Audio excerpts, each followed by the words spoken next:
Hey everybody, 4.4 Pythagorean theorem. Let's see if you can say that word. Pythagorean. Say it 3 times fast. We're going to be learning about that Pythagorean theorem and the distance formula today. We are going to have a few vocabulary words. Here they are. The legs. The legs are the sides that form the right angle in a right triangle. Looking at that, notice right is bold. So in our right triangle, our legs, as you can see, here's my right triangle, our legs are going to be the two sides that come together that form that right triangle. Now that third side has a special name. It is known as the hypotenuse, as you can see down below. Hypotenuse is the side opposite the right angle in a right triangle. The hypotenuse is going to be the longest side in the triangle. All the time. In the right triangle, it is the longest side. Always, always, always. But a hypotenuse, again, just like the legs, it is known only in right triangles. Only in right triangles. Okay, so the Pythagorean theorem, I believe you may have heard of this before. I hope you have, and I hope you have seen the formula before. A Pythagorean theorem relates the side lengths of a right triangle. So notice that the legs and the hypotenuse, the theorem is down below as a squared plus b squared equals c squared, where your legs are your a and your b and your hypotenuse is your c. So if you square the a and the b, add them together, they will equal c squared. Okay, always. Let's check it out. So using that a squared plus b squared formula, you are going to find the length of the unknown side, then round, if we need to, round to the nearest tenth. So I'll show you this first one, then I'm going to give you a few moments to try the second one. All right, so this very first one, again, we are using our Pythagorean theorem.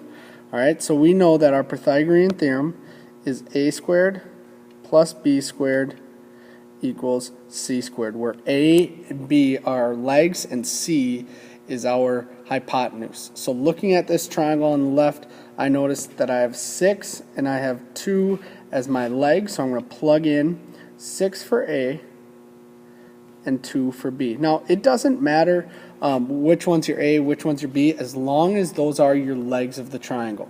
That's what you need. That's the important piece. That you know that 6 and 2 are the legs of the triangle, so it doesn't matter which one's a and which one's b. Then, last but not least, we have x squared. When we take 6 squared plus 2 squared, you get 36 plus 4, which is equal to x squared. Adding those together, you get 40. Now, whenever we are undoing an operation, remember, in order for us to get x all by itself, we need to take the opposite of a squaring. And if you have a square, we need to take the opposite operation of what's happening to that x. It's being squared, so we need to do what is known as the square root. So on your calculator, you take that square root button and you hit the square root. A lot of times if you hit second and the x squared button, that's where your square root button is. Okay, so hit that, and if you hit the square root of 40, you will get the answer of 6.3. I'm rounding to the nearest tenth. So in order for you to get that x, you need to take the opposite operation of what's happening there. X squared is your operation, so you need to take the opposite operation, which is square root. All right, try the second one, see what you come up with. All right, let's check it out. Okay, so now, again, we are using, for this number 2, I'm going to draw a line straight down here. We are using a squared plus b squared equals c squared. Okay, we know what our legs are. Our legs are 10 and our legs are b. So we are plugging those in as 10 squared plus b squared equals our hypotenuse squared, which is 26, because that is the opposite side of our right angle. All right? Simplifying this a little bit, we still have b squared is equal to 676. Now, we need to bring that 100 over, solve it like an algebraic expression or algebraic equation. Minus 100. and you get b squared is equal to 576. Now we're to that same point as we had last time, where we have our variable is squared. In order to undo that squaring, we need to take the opposite operation, which is our square root. Square root of b squared is b. The square root of 576 is going to be 24. So b in that situation is 24. Again, just like I said, if you notice on both problems, your hypotenuse is the largest side. Over here on the left, our hypotenuse was 6.3, which is larger than 6. And on the right, we have b is 24, which is smaller than our hypotenuse of 26. Awesome. Here, we are given a coordinate graph, and this time it says find the length of the hypotenuse to the nearest hundredth. The triangle with coordinates -2, -2, -2, 4, and 3, -2. Okay, using those coordinates, you need to find the distance between the sides. Okay, so here's one side, here's the other side. See if you can find the distance between those sides, plug those numbers into our Pythagorean theorem formula, and then solve for our hypotenuse. Let's see what you come up with. All right, so now as I'm trying this problem, I need to find my legs, those two lengths, the lengths of my legs. So I do this, okay, I can do it one of two ways. On this side right here, okay, I can take my two y coordinates because we're going vertical, and I can take 4 and find the difference between them. 4 minus a -2 at its opposite, and my answer is going to be 6. So the length between -2, 4 and -2, -2 is 6 units. The other way I could do it, I could just simply count 1, 2, 3, 4, 5, 6. Count that way. That also works. Okay, now we're going horizontal on the bottom on this blue side. Okay, I am looking at my x-coordinates because I'm going horizontal. So I have -2 minus 3. If I take -2 minus 3, I get an answer of -5. Remember, distance needs to be absolute value, so my absolute value of -5 is 5. So my length is 5. The other way, we can figure out 1, 2, 3, 4, 5 just by counting. So now I have the lengths of my two sides, and I'm plugging this into my formula. What is my formula again? You got it. A squared plus b squared equals c squared. Excellent. Now plugging in my legs, which is 6 squared plus 5 squared equals c squared. Now why is c squared still a variable? Because it's the hypotenuse. We don't know what the hypotenuse is. That's what we're trying to figure out. That's what it says up here. Find the hypotenuse. Okay, so we are going to find the hypotenuse by taking 36 plus 25 equals c squared. Remember, those squaring means 5 times 5 and 6 times 6. Adding those together, we get our answer of 61 is equal to c squared. Now the question of the day. How do you get rid of that squaring symbol? How do you get rid of that squaring symbol? Square root. Find the square root of both.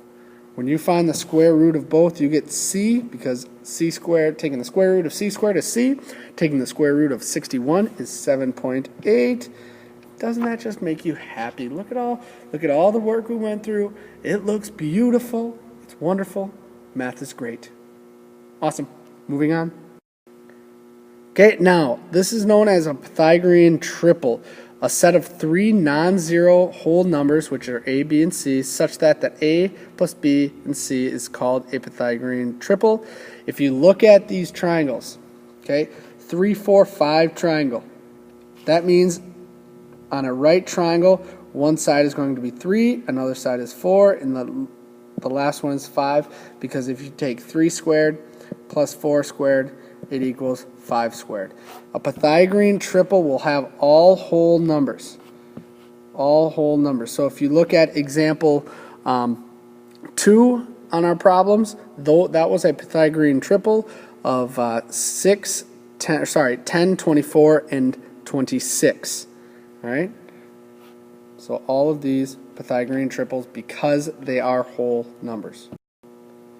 And here's the famous distance formula. It says in a coordinate plane, the distance d between 2 points, x1, y1, and x2, y2, is d equals the square root of x2 minus x1 squared plus y2 minus y1 squared.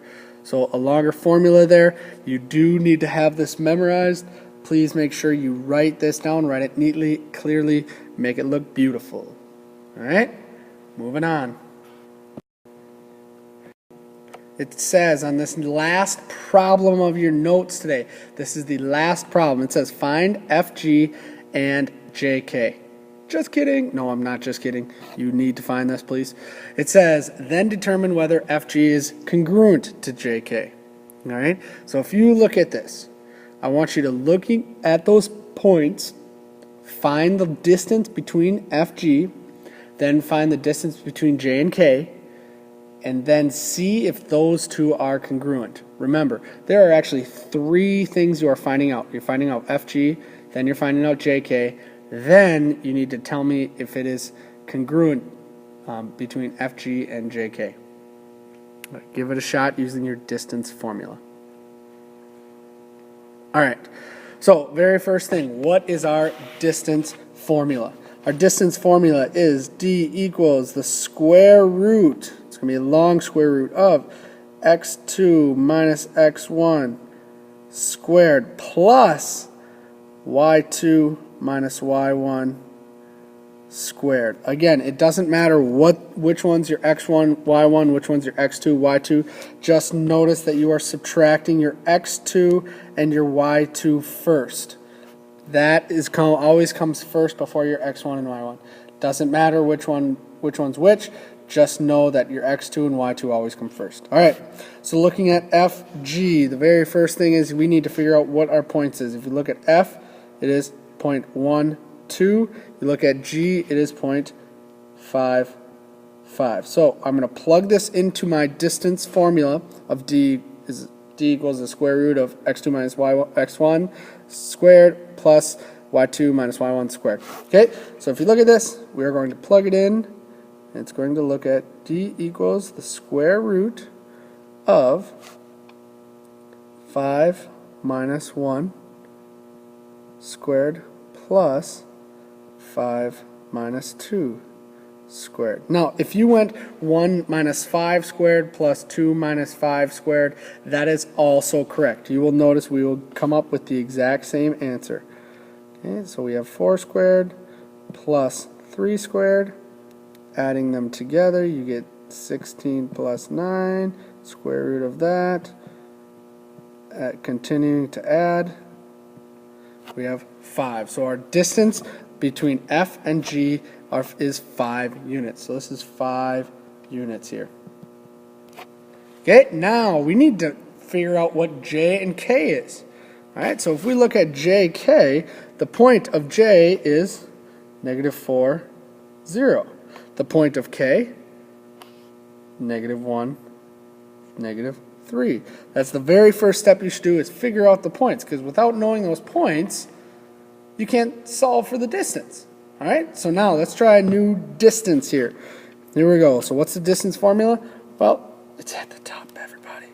Here we go. D equals, plugging things in, the square root of -1 minus -4 squared plus -1 minus 0 squared.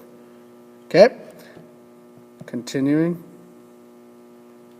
-1 minus a -4, that is going to be 3 squared. -1 minus 0 is -1 squared. You square it, you get the square root of 9 plus 1, which is the square root of 10. The square root of 10 is D equals 3.2.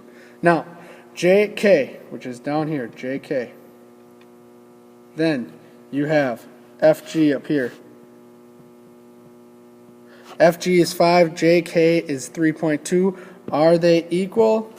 No. FG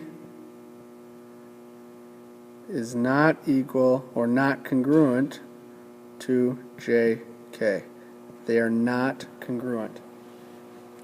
Okay? Questions, concerns, know the Pythagorean theorem, know your distance formula. If you know those two, you guys will be good. Have a good day.